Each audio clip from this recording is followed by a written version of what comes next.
Good afternoon and welcome to the ICA on a very warm day, to the latest in an informal series of talks and lectures we've been running over the last couple of years called ICA Talks Tech, which is our attempt to bring you the best and most interesting speakers from all around the world on subjects at the intersection of technology and society and ideas. I'm James Harkin from the ICA, and today I'm very thrilled to welcome back to the ICA Chris Anderson.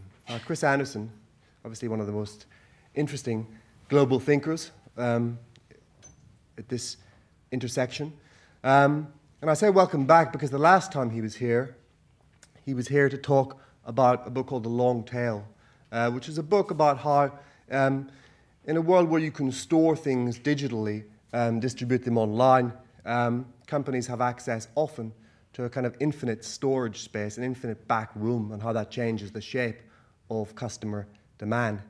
Now today, Chris is back to talk about his latest book, a book which was already controversial, already influential even before it was published. It's called Free, and it's a book about how, again, in this world of digital reproduction and online distribution, companies are increasingly tempted to reproduce things at almost zero extra marginal cost in large quantities in order to make money off the top or in different ways. So free is, it started in my sort of traditional wonky way as being sort of an economics book, and really changed into a book about the semantics of a word, the changing meaning of this word free. And it seems like such a simple word, as they say, that sort of controversial four-letter word beginning with F. We feel like we know free, and yet the more we think about it, the more I started thinking about it, the more I realized how confused it was in its meaning, how confused we are in our psychology and our emotional reaction to free, and how changing it is in what it actually in the underlying economics. As I started to dig into the word, obviously you start with the kind of the problem of the word in English, which is that it has two meanings. There's free as in freedom of speech, and there's free as in no cost, deriving from the Latin root libra and gratis. And that is a bug in English. You don't find that in Romance languages, where you have a different word based on libra and a different word based on gratis in French and Spanish and Italian and so on. But in English, we've munged them together.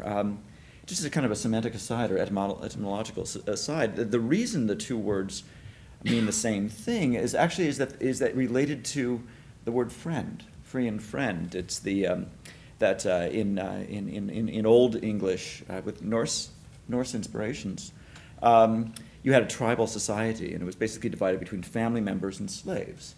And your family members were tied to you by social links. They were free to go and come as they chose, and what they did for you, they did because of their family connections and friendship and social ties. Whereas your slaves were not free to go, and you had to pay them, or basically provide room and shelter, or shelter and food. And so in that sense, the two meanings were combined. That the friends, your friends, were those who were free to you and free to go, and everybody else was not. And that's how we ended up with the two. The consequence of this mixed meanings in English is that we've ended up with this positive associations of freedom, and some psychologically powerful but quite mixed associations with no price. We're drawn to the notion of free as an economic model, and yet repelled by how many times we've been ripped off by things that were claimed to be free but really weren't. There's no such thing as a free lunch. You get what you pay for. Buy one, get one free is not really free. A free gift inside is not really free, etc. And yet it works for us. And our brains, our pathetic mammalian wiring is full of bugs. The fact that $2.99 is seen as a better price than $3 is one of those bugs, and the fact that zero has this sort of undue power in our economic psychology is another one of those bugs. Free works for us, even though we're smart enough to know that it's not really free. So that's the sort of the semantics of the word. Now about the changing meaning of the word over time. As I thought more about free, I realized we've seen two frees. We've seen a free in inverted commas, which is 20th century free. And then we've seen a free that is not in inverted commas, which is 21st century free.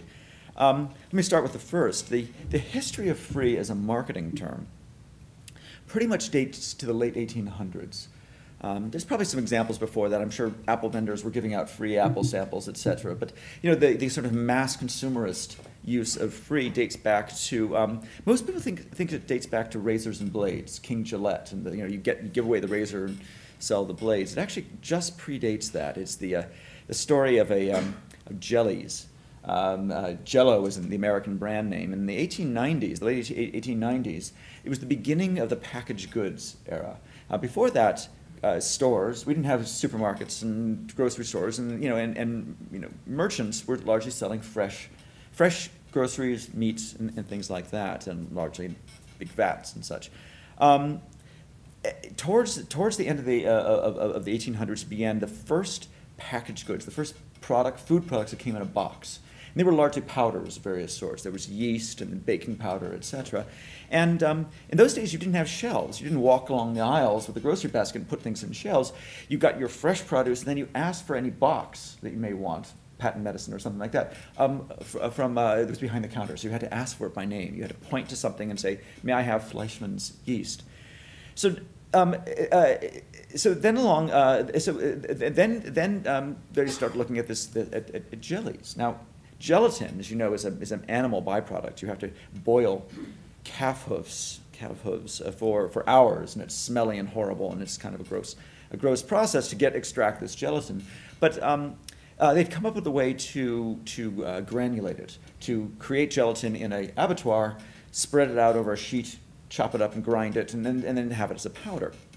So it's now possible to have gelatin in a box that you could reconstitute with water. The question is how to brand it, how to make people familiar with both this new product and a new brand. So a company was formed. It's called Jell-O, and they set out to try to sell it, and no one understood it. They couldn't get into the merchants because the merchants were unfamiliar with it, and no one was asking for it behind the counter because the consumers were unfamiliar with it. So what they did is they said, well, we have these door-to-door sales people. As part of a larger food company, had these door-to-door sales vans. And they said, well, we'll use that sales force. But at the time, you had to get a license to sell door-to-door, a traveling salesman's license. And they just weren't big enough to justify paying for the license. So they found a loophole in the law. And the loophole in the law was that you could give away things door-to-door without a license. So the question is, what should they give away? And they thought and eventually came up with a lavishly produced recipe book, Jell-O recipes. And it was beautiful, it was full color, and they printed millions of them. This is the 1800s, you didn't print millions of anything except for the Bible in those days. Printed millions of these recipe books with these illustrations and full color and all these, a proper book. It started as a pamphlet, but it was quite a thick, big one. And they just handed that out door to door to housewives. And then they went to the merchants and they said, you're about to get people coming in asking for this thing, Jell-O. You should stock it. And they did. And so what they did there is they gave away one thing, the recipe book, which was useless without the ingredient, to drive demand for the ingredient. And then later on, when King Gillette introduced free razors and blades, once again, you give away the razor, which is useless without the ingredient, blades, and then you sell the blades. And so that was the original sort of, hook them with free and then reel them in and charge them a price. And you go from the kind of giving away something at the first point of consumer contact to an ongoing annuity. The sense is that you've got the consumer for life. You get use free to hook them, and then you keep them. And that defined, I think, the 20th century marketing. The use of free, the use of cross-subsidy. When you go into a store and you have a loss leader, when they're selling DVDs for under cost, that is a loss leader is designed to sort of pull you in with one thing and then to sell you something else, washing machine. So we everywhere, buy one, get one free. All these things are basically cross-subsidies. They're the use of free without a genuinely new economic model. It's simply moving money around. It's not coming from this pocket, it's coming from that pocket. You're not paying now, you're paying later. I think we're rightly suspicious of this. It works, but it's not worth writing a book about. Then came the 21st century. And what's different about bits as opposed to atoms is that all those atoms, all those physical things, the glasses and the microphones and such, they have real costs. And so you can't give them away for free because you'll go bankrupt. You need to recoup the cost quite quickly. bits, the marginal cost of production and distribution of bits is close to zero over a large audience, and every year it gets cheaper. So the Adams economy is an inflationary economy. Every year stuff gets more expensive. Land is limited, natural resources are limited, and it's basically inflationary. The world of bits, thanks to Moore's law, which doubles processing power for the same price every 18 months, and its equivalents for storage and bandwidth, when you bring them all together on the internet, you get these compound deflationary forces. Storage, bandwidth, and processing together mean that everything online costs half as much next year as it did this year. To stream a YouTube video is 6 cents. To stream a full film is 6 cents right now on the internet. It'll be 3 cents next year. It'll be 1.5 cents the year after that. A YouTube video, I think, is 0.02 cents right now to stream a 10-minute YouTube video. And again, that will fall. So whatever it costs to do anything online today for a single user, it will continue to fall. And this has been going on for 50 years. It started with processing, but now as the internet compounds all these things, fiber optic cables and spinning hard disks and silicon, you see this extraordinary deflationary force. And we've never seen an industrial economy in history which has seen deflationary forces working as long as this. Now, there's been brief moments in the Industrial Revolution where steam power made muscle power much cheaper. You suddenly saw this sort of step function decline in the cost of manufacturing. And then electricity made steam power cheaper. Once again, step function decline. And then the production line in mass production, where you're making the same thing over and over again. Once again, a sort of step function, and it took a decade or two for those efficiencies to sort of spool out, but then it got inflationary again. Bits, the digital world, is the only one that seems to get cheaper forevermore. Now, someday it will come to an end, but we haven't seen it yet, and it's been going on again for about 50 years. And that is what's driving the underlying economics of the internet. The reason the internet has democratized everything is because it costs nothing to do so. I'm a beneficiary of the 20th century media model, where we owned the tools of production. We owned the factories; those are printing plants. We owned the distribution, the lorries. We had monopoly or quasi-monopoly access to newsstands and bookstores and things like that. And we were able to extract, quasi-monopoly rents from this dominant share of consumer attention that we were able to earn by having this exclusive access. What the internet did is, by making the tools of production free, anyone can blog, anyone can put things on YouTube, anyone can tweet whatever, they meant that they took this power over consumer attention away from us, and they distributed it to the world as a whole. And so that when the problems with media right now are less about free and more about competition. And that competition was enabled by free. And so when you look around the world today, we have a country-sized economy. Germany, Switzerland, you name it. The internet is about the size of a country, where the default price is 0. And that struck me as worth an economic model, and the book sets out to describe what that model might be.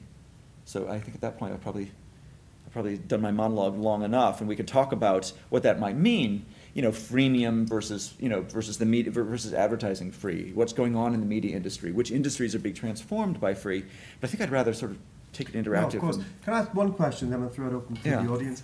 I mean, it does seem, certainly in the British media, that there's been a certain sense of rowing back from this idea of free in the last 6 months or 12 months. So you have lots of, maybe some perspiring journalists in the audience, but there's a sense in which they think that they'd let the genie out of the bottle, now they can't put it back, but they're going into this incredibly regretfully, and you have Rupert Murdoch saying that he wants to begin to charge for things next year. So do you think this is simply a blip on the road to free, or what do you think that they should do?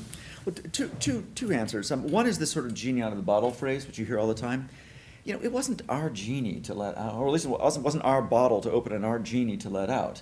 What drove Stuart Brand, by the way, the notion that digital information lends itself to free dates back to Stuart Brand. Information wants to be free. Nicholas Negroponte and Bing Digital. George Gilder and Microcosm, Kevin Kelly and New Rules for the New Economy. A decade ago or more, people were observing this. What we're now seeing, of course, is that happen. And it's happening because the underlying economics allow it. This is the force of gravity. Let's take the music industry right now.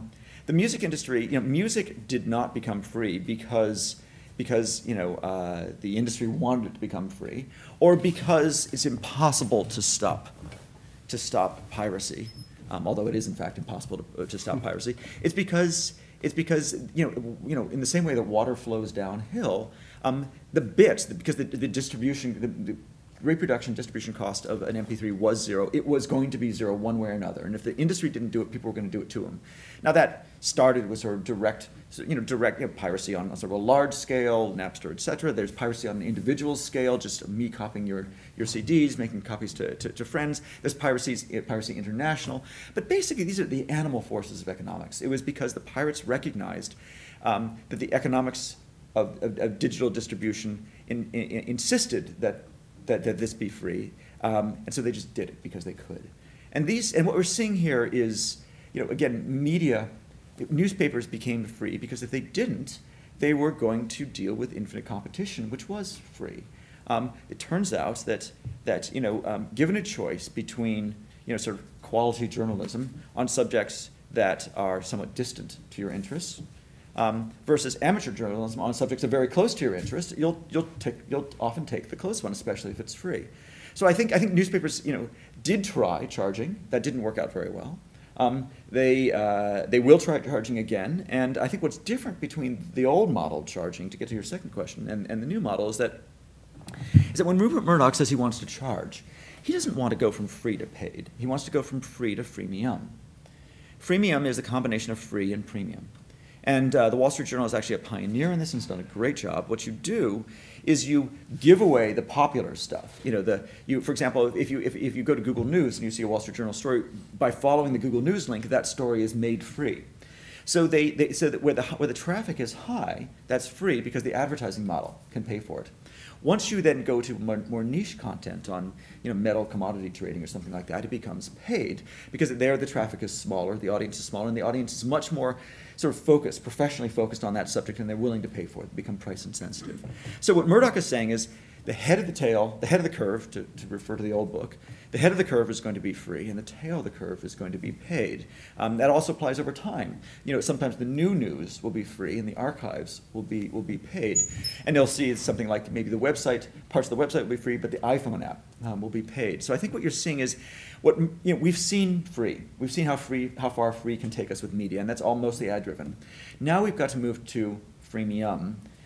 And especially in this economy when the limits of advertising are now clear. And the job of all of us as media people is to figure out what is our freemium, what is our premium? What are those things that we can charge more for?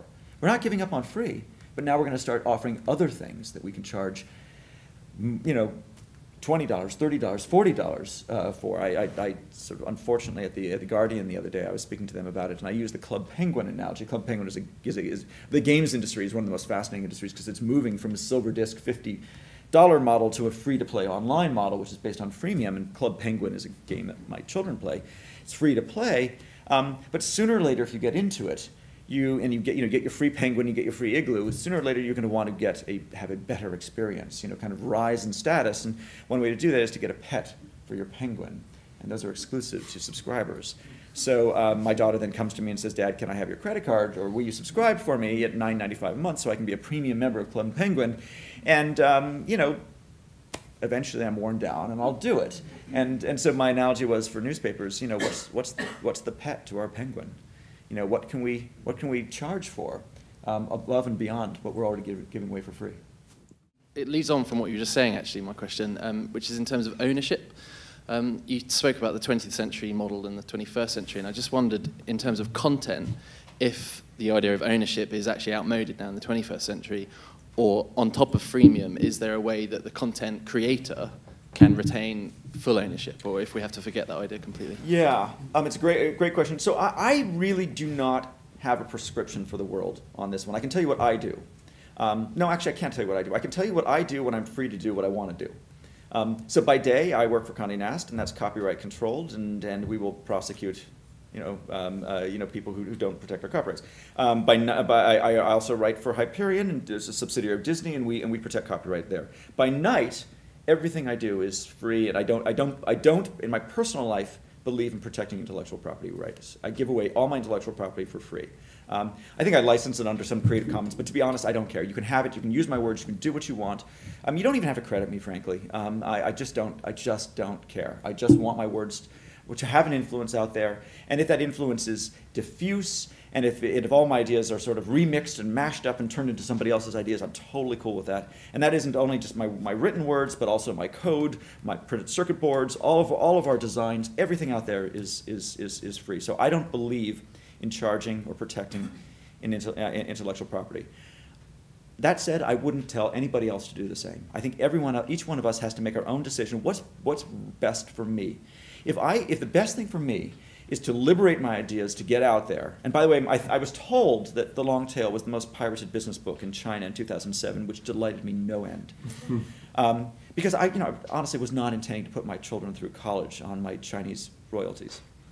And I thought there was really quite authentic demand. I was really pleased. But so what I want is my ideas to get out there, ideally with my name attached, but if not, that's okay. That will create, on some sense, recognition for these ideas, some acceptance. The ideas will then find root in their own way. People will apply the long tail to their own business. They'll abuse it, misuse it. If they're not misusing your ideas, they're not using your ideas. And I'm totally cool with it. I'm not really a zealot about protecting sort of the correct use of the long tail. And everybody uses it wrong, and that's okay. And I somehow figure that somehow the benefits will accrue to me, one way or another. Maybe somebody will ask me to come and give a speech, and they'll pay me for that. Or maybe when my next book comes out, they'll remember, oh, that was the guy that did The Long Tail. And I don't know, and I'll never be able to figure it out, and I certainly can't quantify it. But I'm betting that liberating my ideas to fly free and find homes in their own ways are ultimately going to be a net benefit for me, and that I will trade whatever sort of narrow benefits I might have achieved by protecting those ideas for the broader, more diffuse benefits of making them free. I wondered have you played with the idea of making this book free? More than played with it. The book will be free. Okay. Yeah. So obviously, I would be more than a hypocrite if I didn't. The book will be released on July 9th, I believe, in the United States. And it will be free in all digital forms. The ebook will be free on Kindle and other ebook readers for a week. It'll be free on the web under Google Books, I think, for a month. My publisher, as I say, is Disney. So as you can imagine, getting Disney to give away books for free was an interesting conversation. But they did sign me up with their eyes open. But just to be sure that at the 11th hour they didn't get cold feet, I reserved the audiobook rights to myself. And I recorded it myself and in studio and did the editing and the abridging and all this kind of stuff. And so I own the rights to the audiobook. So the audiobook comes in two forms, abridged and unabridged. Both MP3s. The unabridged is 6 hours, it's the whole book, and the abridged is 3 hours. And we thought a little bit about this, and we said, okay, well, let's make this freemium. One will be paid and one will be free, but which is free and which is paid? And we weirdly, sort of counterintuitively, came to the notion that the whole book should be free, but half the book should be paid, because time is money. So for $9.95, by the way, if you buy the hardcover, you get the abridged and the unabridged for free. But if you don't buy the hardcover, we'll charge you, I think, $14 for the 3-hour version. You can have the 6-hour version for free, but you're paying us with 3 hours of your life. Unless you press the 2x button on your iPod, and then you can have it back. Hi there. I went to the Guardian Activate Summit yesterday, and the Nobel Prize winning climate change activist, Dr. Pashari, I believe is his name, was talking about how there's a possibility of taxing the internet for the carbon costs used by the processors. So would this be, it's an idea that he suggested that Boris Johnson shot down a while ago, I believe. So my sort of suggestion was, do you think there'll be an exchange at some point if the price of the byte gets so low that there could be some kind of business model where the carbon costs that the people who are actually producing and running these servers will pay that will help benefit the climate? Yeah, so that's a great question. So this I think speaks actually to the whole question of free lunch, right? So I spent 2 years with people throwing hey, don't you know there's no such thing as a free lunch in my face, which is I suppose comes with the territory. So the initial concept there's no such thing as a free lunch meant that sooner or later somebody's got to pay and if you extend that beyond the monetary economy, sort of say, okay, well, look, this may be free in the monetary economy, but But once you move into the non-monetary economies, I'll have lunch with you. I may pick up the tab, but you're paying me with your time. You're paying me with your reputation. Perhaps you've conveyed some information to me over lunch that is of value to me, etc. So once you extend to these non-monetary economies, then sure enough, the accounting works in the end. The numbers balance. If you then so now you talk about sort of maybe the bits are free, but if you look at the negative externalities, the environmental consequences of the electricity used to produce those bits, then there is a real cost. And the problem with calling it free is that you're not doing your accounting properly. You're not looking out at the full social costs of that. And this is very much what Milton Friedman meant when he said there's no such thing as a free lunch. So I think that no one, I can assure you that no one is going to successfully tax the internet for its carbon cost directly. But I think the internet will in fact pay ultimately a carbon tax. And the way that's going to work is that we are going to start internalizing the negative externalities of carbon into energy production in general. So it's going to show up in your electric bill. Your electric bill is going to include a carbon tax or the carbon cost of that electricity. And and when Google pays their electric bill or Microsoft pays their electric bill, they'll be paying more for that electricity for the carbon tax. So it's not directly taxing the internet, it's that the internet as a consumer of electricity will be taxed like every other consumer of electricity. What business model do you think would work for Twitter, and why haven't they done it yet? What business model would work for Twitter, and why haven't they done it? Twitter's a great example. So, there are many companies out there that are free that have not yet made money or chosen to make money. Twitter is one of them. Twitter could make money tomorrow with a push of a button. They could turn on any one of the monetization engines. They could put advertising, up there. They could have sort of, the first tweet on the page could be a sponsored tweet. You could pay to be a recommended, username. You could pay to have your identity authenticated. There's lots of ways. Twitter could create their own clients and have premium forms of that. And then, of course, many of the Twitter clients do in fact have premium forms where there's a free form and a paid form, and many of them are advertising supported. Twitter has chosen not, by and large, to turn any of those on for a couple of reasons. First is they don't have to yet. They're quite a lean operation. I think they have something like 40 employees. And so the costs are not huge quite yet. Second of all, I think one of the big issues with all of these companies, and Facebook included, is that we're not quite clear how loyal our members are. Before Facebook there was MySpace. Before MySpace there was Friendster. I mean, incredibly powerful big things can go. They can lose their mojo. And I think Twitter is very careful not to ruin what it has right now. Remember when Facebook turned on, I think Facebook Beacon, and which would sort of told your friends what your DVD purchases were, and everyone's like, that's totally out of line.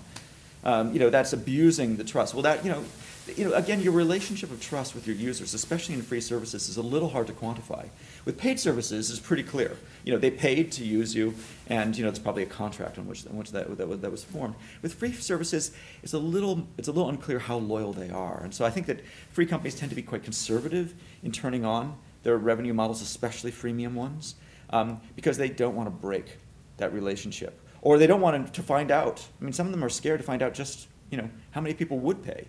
Now, I think at Facebook, if Facebook were to say, to continue your Facebook membership, you have to pay $4.95 a month. Some people are like, hey, I live on Facebook. It's $4.95 is nothing compared to what Facebook gives for me.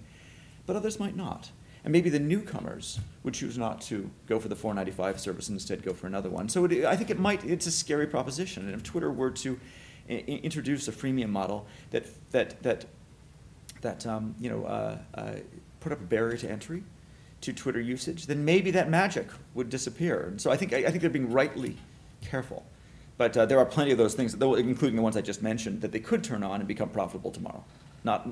It's not an economic problem. There is no business model. It's that they're choosing not to turn it on until they need to, and until they feel more confident that it's one that will not undermine the underlying momentum of the service. You mentioned that you're living in a paradox now, and you have this nightlife and this daylight, daytime life, and the way you writing about it probably will change in the next 10 years. First, I want to know if this scares you. You know, if there's the idea of everything becoming free. It scares you. Yeah, so the book does not say that everything's going to be free. The book says that free will be a price out there. But I mean, so I have to stop you there because it's the number one misunderstanding of the book. I know, but like the business model you run during the day is changing a lot. Like wired copies are selling less by the day, and the website selling more. Actually, our circulation's never been higher. Okay, but I'm sorry to be a pedant. No, you can defend yourself. It's fine. I mean, I just want to know, as like musicians that rely on normal business model to, and journalists as well, should they be excited about all these changes, or should they be scared that this, in 10 years' time, maybe you're not living in a paradox anymore? What are you getting your money during the day will be a completely new economy in 10 times. Does it scare you, or should it scare us as well? Should we be excited about it? I think you should be excited about it. I think media. So whenever an industry is transformed, it is a tremendous opportunity to create a new and better way.